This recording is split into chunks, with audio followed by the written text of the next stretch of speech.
आरंभ होत है आयो वीर हनुमान, राम लक्ष्मण जानकी सदा करे कल्याण। सियावर राम जय जय राम, मेरे प्रभु राम दया। भोली श्री विष्णु भगवान की जय। आज श्री कार्तिक महात्म का 29वां अध्याय। ऋषि बोले, यह पीपल शनिवार के दिन ही क्यों पूजा जाता है? सूत जी बोले, समुद्र मंथन से जो रत्न देवताओं को मिले उनमें लक्ष्मी और कौस्तुभ मणि भगवान विष्णु जी को मिले। जब विष्णु लक्ष्मी को भारे स्वीकार करने लगे तभी लक्ष्मी ने भगवान श्री से प्रार्थना की। लक्ष्मी बोली, प्रभु मुझ छोटी से विवाह कैसे करते हो? इससे पहले ये मेरी बड़ी बहन अलक्ष्मी है, अलक्ष्मी का विवाह करके फिर मेरे साथ विवाह करो, यही सनातन धर्म है। सूत जी बोले, विष्णु लक्ष्मी की बात को सुनकर तपस्वी उद्दालक मुनि को अपने अनुरोध से अलक्ष्मी दे दी। उस अलक्ष्मी के सफेद दांत थे, पतला शरीर था, लाल नेत्र और बाल रूखे थे। धर्मज्ञ उद्दालक मुनि विष्णु के कहने से अलक्ष्मी को अंगीकार कर अपने आश्रम में ले आए। अलक्ष्मी होम से सुगंधित धुआं, वेद ध्वनि, सुंदरता देख दुखी होकर वह बोली, हे कांते, तू यहाँ क्यों नहीं रहेगी? तेरे योग्य कौन सा स्थान है? अलक्ष्मी बोली, यहाँ वेद ध्वनि, अतिथि का सत्कार होता है और यज्ञ दान आदि होता है, वहाँ मैं नहीं रह सकती हूँ। यहाँ स्त्री पुरुष प्रेम से रहते हैं, पितर और देवताओं का पूजन होता हो, वहाँ मैं नहीं रहती हूँ। यहाँ उद्यमी नीति से चतुर धर्मात्मा, मधुर बोलने वाला, गुरु की पूजा करने वाला रहता हो, वहाँ भी मेरा निवास नहीं है। यहाँ दिन रात स्त्री पुरुष में कला कलेश होता हो, मेहमानों का यहाँ सत्कार ना होता हो, वह स्थान मुझे बहुत ही प्यारा है। वृद्ध सज्जन और मित्र का अपमान हो, जहाँ कठोर भाषण होता हो, वहाँ मैं नित्य निवास करती हूँ। जहाँ लोग दुराचार करते हैं, पराई स्त्री से प्रीति करते हैं, उस स्थान में मेरा निवास है। यहाँ गो हत्या, मदिरा पान आदि पाप होते हैं, मैं उस स्थान में रहती हूँ। सूत जी बोले, अलक्ष्मी का वचन सुनकर उदास होकर मुनि उद्दालक बोले, हे ज्येष्ठा, जब तक मैं तुम्हारे योग्य निवास के लिए स्थान देखूं तब तक तुम पीपल के वृक्ष के नीचे ही रहो। सूत जी बोले, इस प्रकार उसे वहां बिठाकर उद्दालक मुनि चल दिए और बहुत देर तक उनकी राह देखती रही। जब पति के दर्शन ना हुए, फिर पति के त्याग से दुखी होकर विलाप करने लगी। उसके रोने की आवाज से लक्ष्मी ने व्याकुल होकर भगवान विष्णु से प्रार्थना की, हे स्वामी, मेरी बड़ी बहन पति के त्याग से बहुत ही दुखी है, उसको जाकर समझाओ। सूत जी बोले, तब भगवान लक्ष्मी सहित वहां गए और उस अलक्ष्मी को धीरज बंधाते हुए कहा, अलक्ष्मी, पीपल के नीचे आश्रय लेकर तू यहाँ सदा के लिए रह। स्त्रियां तुमको भी अनेक प्रकार की भेंट देकर तुम्हारा पूजन करेंगी। यह कृष्ण और सत्यभामा तथा नारद और पृथु का संवाद मैंने तुमसे वर्णन किया है। इस वचन को सुन ऋषि हंसने लगे और आपस में कुछ ना बोले। तब प्रसन्नचित्त होकर बद्रिका वन के दर्शन के लिए चले गए। जो प्राणी इस कथा को सुनेगा और मनुष्य को सुनावेगा, वह सब पापों से छूटकर भगवान विष्णु के करीब मुक्ति को प्राप्त करेगा। 30वां अध्याय। राजा पृथु बोले, हे नारद जी, भीष्म पंचक कैसे प्रसिद्ध हुआ? तब नारद जी कहने लगे, हे राजा पृथु, ये व्रत कैसे प्रसिद्ध हुआ सो सुनो। श्री कृष्ण ने भीष्म पंचक को इस व्रत का वृतांत कहा। भीष्म ने इस व्रत को किया, इसी से ये भीष्म पंचक व्रत कहलाया। जब पांडवों ने श्री कृष्ण को दूत बनाकर दुर्योधन के पास भेजा तो विदुर जी के पास आए। विदुर ने उनका बड़ा ही सत्कार किया, क्योंकि भगवान तो प्रेम से ही प्रसन्न होते हैं, धन, शूरवीरता और पांडित्य इनको नहीं देखते। जिस भगवान के पलक के इशारे से ये सारा संसार निर्मित और पोषित होता है और अंत में नाश को प्राप्त हो जाता है। देवता लोग भी जिसको जानने में असमर्थ हैं, वही भगवान अपने भक्त कुंती के पुत्रों का कार्य करने के लिए दूत बनकर आए। जब भीष्म जी उनका आगमन सुनकर मिलने के लिए आए, भीष्म जी का आगमन सुनकर कृष्ण ने उनको नमस्कार किया। फिर भीष्म जी से कहने लगे, भगवान आप त्रिलोकी के नाथ हैं, ब्रह्मा आदि देवता भी आपकी माया को नहीं जान सकते, वहीं आप पांडवों के दूत बनकर आए हैं। ऐसा पांडवों के पास क्या वशीकरण मंत्र है जिनके प्रभाव से आप उनके इतने वशीभूत हो। सो हे कृपालु, आप सर्वज्ञ हैं, इसका कारण बतलाइए। आप तो समदर्शी हैं, किंतु आप श्रद्धालुओं को छोड़कर पांडवों के दूत तक बन गए। तब श्री कृष्ण भगवान जी ने हंसकर कहा, हे गंगा पुत्र, यद्यपि ये बहुत गुप्त बात है, फिर भी मैं तुमसे कहता हूँ, इन्होंने एक ऐसा व्रत किया है जो मुझको अति प्रिय है, उसी कारण मैं इनके वशीभूत हूँ। अब मैं तुम्हारे प्रश्न का उत्तर देता हूँ। पूर्व काल में उज्जैन नगरी में 5 ब्राह्मण थे, जिनके नाम कवि, शुचि, दृढ़, दंत और हंस थे। पांचों ही वेदों को जानने वाले, रूपवान, युवावस्था को प्राप्त हो गंधर्व विद्या में बड़े प्रवीण थे। अनेक राज सभाओं में गान विद्या दिखाते, अनेक देशों में घूमते, बहुत सा द्रव्य प्राप्त करते थे। एक समय में मथुरापुरी में सुवीर नाम के राजा के पास आए। संगीत कला में निपुण होने के कारण उन्होंने राज्य सभा में जाने की इच्छा की। वह 4 दिन तक उपवास करते रहे, यमुना में स्नान करते रहे। फिर उन्होंने एक मनुष्य से राजा का वृत्तांत पूछा। उसने कहा कि राजा की एक कादम्बरी नाम की स्त्री भोग पत्नी है। वह संगीत विद्या में अति निपुण, राग और कंठ में अति प्रवीण और नाचने में अद्वितीय था। रूप यौवन में मनोहर है।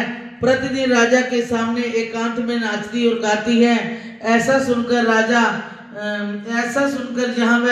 जहाँ पर नित्य ताल का शब्द होता है, उस स्थान के पास जाकर वह खड़े हो गए। राजा के पास आने वालों से कहने लगे, दुख की बात है, राजा के करीब कोई नृत्य कला को जानने वाला नहीं। वीणा के 2 तार ढीले हैं, तार बराबर नहीं है, बाजे में नृत्य शुद्ध नहीं है। इस प्रकार की बातें सुनकर किसी ने वह वृत्तांत जाकर राजा को सुना दिया। राजा ने पांचों को जहाँ कादम्बरी का नृत्य हो रहा था बुलाया और वह वहां जाकर राजा का आशीर्वाद लेकर बैठ गए। कादम्बरी ने उनको संगीत कुशल जानकर विशेष नृत्य किया। जब उसने चक्र से ताल दिया, उन ब्राह्मणों से रोकी गई। उसने चक्र छोड़ा, ताल दिया, चक्र खंडित नहीं हुआ। इस तरह पर कादम्बरी भी उनका गुण देखकर काम से वशीभूत हो गई। राजा के उठने पर वह ब्राह्मण भी दुखित होकर बाहर आए और कादम्बरी भी लज्जित काम वशीभूत घर के अंदर उदासीन होकर खड़ी रह गई। फिर चोरी से एक सखी को ब्राह्मणों के पास बुलाया और उनको ये संदेश दिया कि तुम पांचों में से एक प्रतिदिन आकर मुझको एकांत में अपनी विद्या और गुण दिखाओ। ग्राम से दूर उत्तरी कोण में यमुना के तट पर जन रहित लता सहित एक अनंत नामक तीर्थ है, जहाँ वह पांचों में से एक करने आना। मैं भी वहां पर आऊंगी, वीणा राग की कुशलता दिखाऊंगी। इस प्रकार तुम भी क्रम से अपना अपना गुण दिखाना। वह सखी ऐसा कहकर चली आई। श्री भगवान जी कहते हैं कि हे भीष्म जी, एक ब्रह्मचारी जो मेरा भक्त था, दुष्ट संगीत भय से गांव से अति दूर वहां रहता था। उन दिनों वह भी भीष्म पंचक व्रत करता और देवालय में मेरा पूजन करता था। उस दिन कार्तिक शुक्ला एकादशी का दिन था। तब उन ब्राह्मणों में से कवि नाम वाला ब्राह्मण वहां आया और कादम्बरी भी वहां मुनि के स्थान पर पहुंच गई। मुनि ने जैसे पूजा की, कवि ने भी उसी विधि से पूजा की। फिर वीणा लेकर गान करने लगा। उनके गान से मुनि ने कोई क्रोध नहीं किया, क्योंकि उसने अपना मन जीता हुआ था। मेरे आगे दोनों ही सारी रात तक गान नृत्य करते रहे।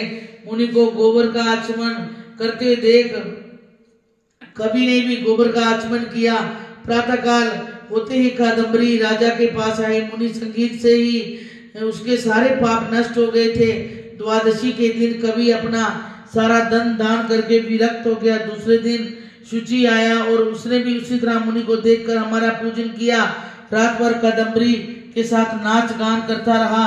मुनि को गोमूत्र का आचमन लेते देखकर उसने भी गोमूत्र का आचमन लिया। फिर प्रातः समय अपना सब धन दान आदि देकर वह भी विरक्त हो गया और कहने लगा, जिस तरह कादम्बरी का नृत्य गान और रूप देखकर मुनि का मन विचलित नहीं हुआ, उसी प्रकार अपने मन को वश में रखना चाहिए। इसी तरह त्रयोदशी के दिन कादम्बरी को देखने के लिए दृढ़ नाम वाला ब्राह्मण आया। उसने भी वैसे सब किया। प्रातः समय मुनि की तरह गौ का दूध पीकर वैराग्य को प्राप्त होकर दंत नाम वाला ब्राह्मण आया और उस प्रकार सब क्रिया करता हुआ मुनि से बचे हुए घी को पीकर शुद्ध चित होकर विरक्त हो गया। पूर्णमासी को हंस नाम का ब्राह्मण आया। उसने भी मुनि को देखकर नमस्कार किया। ऐसे हंस नामी उस ब्राह्मण ने सत्संग से हमारी पूजा की और मुनि के बचे हुए दही को खाकर विरक्त हो गया। धन आदि देकर तीर्थ यात्रा को चला गया। राजा ने कादम्बरी का मंदिर में जाना सुनकर उसको मकान में बंद कर दिया। फिर वह मंदिर में नहीं जा सकी। हमारे सामने कार्तिक में गायन करने से कादम्बरी द्रौपदी हुई। हंस नाम का ब्राह्मण कार्तिक के महीने में आंवले के नीचे श्राद्ध करने से युधिष्ठिर हुआ। एकादशी के दिन जागरण करने से कवि नाम का ब्राह्मण मेरा अंश अर्जुन हुआ और शुचि सहदेव और दंत नकुल हुआ। महापराक्रमी दृढ़ भीमसेन हुआ। इस व्रत के प्रभाव से ही हम इनके वशीभूत हैं। अब तुम्हारे इस व्रत के करने से यह व्रत पंचक कहलाएगा। जो कोई मथुरा में इस व्रत को करेगा उसको हम स्वर्ग लोक, ब्रह्म लोक, विष्णु लोक तथा वैकुंठ लोक देते हैं। नारद जी कहते हैं, इस व्रत का वृत्तांत सुनकर भीष्म जी ने अति प्रसन्न हुए। भीष्म जी सदैव वर्ष के वर्ष इस व्रत को करते रहे। इसी कारण इस व्रत का नाम भीष्म पंचक हुआ। जिस समय भीष्म जी वानों की शैया पर पड़े थे तब भगवान कृष्ण जी उनके सन्मुख आए। जब तक उनकी देह का त्याग नहीं किया उनके सामने खड़े रहे। सारी रात भगवान के भजन आदि गाकर भगवान को जगावे। ब्रह्म कुर्चक व्रत धारण करके पीपल, तुलसी और आंवले का विधिवत पूजन करें। दही, चावल, गन्ना, मूली इनका दान करें। सूत से आंवला तथा पीपल को लपेटें। पूर्णिमा को श्राद्ध करें। श्राद्ध अनुसार ब्राह्मण को भोजन करा के दक्षिणा देवें। बोले श्री विष्णु भगवान की। कथा समाप्त होते हैं। विदा हुए राम लक्ष्मण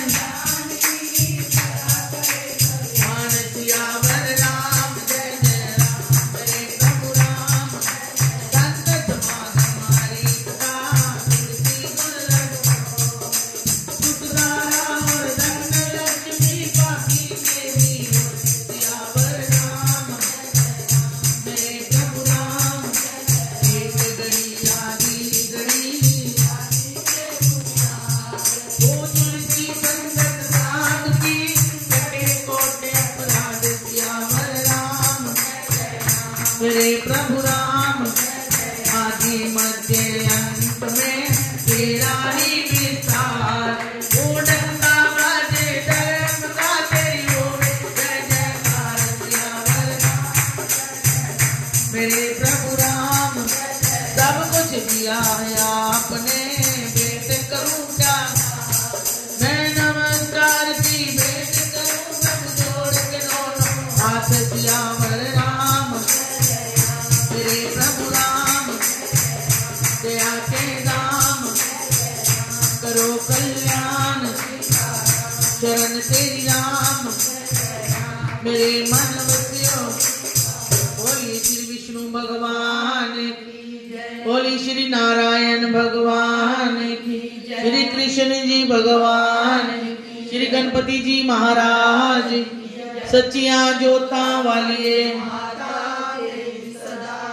बोलिए लक्ष्मी नारायण भगवान, श्री बजरंग बली जी महाराज, श्री स्वामी जी महाराज, श्री राधा कृष्ण भगवान, श्री शास्त्री जी महाराज, शिव शंकर भगवान, सत्य सनातन धर्म की सच्चे दरबार। ओम